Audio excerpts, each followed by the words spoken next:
Friends இன்றைக்கி சாயந்தரம் 3 மணிக்கு மேலே பார்த்தீங்கன்னா கொஞ்சம் வேலை இருந்துச்சு. நம்ம கேட்டெல்லாம் வந்து துரு பிடிச்சிருந்ததுங்க. அதெல்லாம் வந்து நல்லா சுரண்டி விட்டுட்டு கொஞ்சம் வாட்டியான மாதிரி இருந்துச்சு. அதெல்லாம் வந்து எம்சிஎல் வச்சு நல்லா தேய்ச்சி விடலான்னு சொல்லிட்டு என்னோடய ஹஸ்பண்ட் வந்து அந்த வேலை செஞ்சிட்ருக்காங்க. நான் வந்து செடிக்கெல்லாம் கொஞ்சம் வந்து பாத்தி கட்டுற வேலை இருந்ததுன்னு சொல்லி பாத்தி கட்டிகிட்டு இருக்கிறேனுங்க.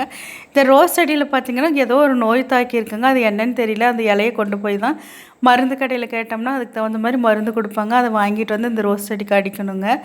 நாளைக்கு முன்னாடியே வந்து நம்ம செடிக்கு பாத்தியெல்லாம் கட்டுறோம் அப்படின்னா ஒரு 2 நாளைக்கு முன்னாடியே தண்ணி வச்சிட்டோம் அப்படின்னா நம்ம வந்து பாத்தி கட்டுறதுக்கு மண்ணெல்லாம் கொத்தி எடுக்கிறதுக்கெல்லாம் சௌரியமாக இருக்குங்க. நல்லா அழகாக ஈஸியாக பொலன்னு இருக்கும் மண்ணும். ஏன் விடாமல் வெறும் வரையிதை நம்ம வந்து பாத்தி கட்டுறதுக்கு வந்து மண் வெட்டணும் அப்படின்னா அவ்வளோ சீக்கிரத்தில் வராதுங்க. கொஞ்சம் கஷ்டமாக இருக்கும். இப்படி தண்ணி விட்டுட்டு அதுக்கப்புறம் பாத்தி கட்டுனா ஈஸியாக வருங்க. இது மாதிரி நல்லா வந்து காலில் வச்சு நல்லா அமுத்தி விடணும்.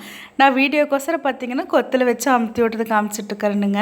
நானும் வேலையெல்லாம் முடிச்சிட்டுங்க. பாப்பாவும் காலேஜில் விட்டு வந்துட்டாங்க. செவந்திப்பூ வாங்கிட்டு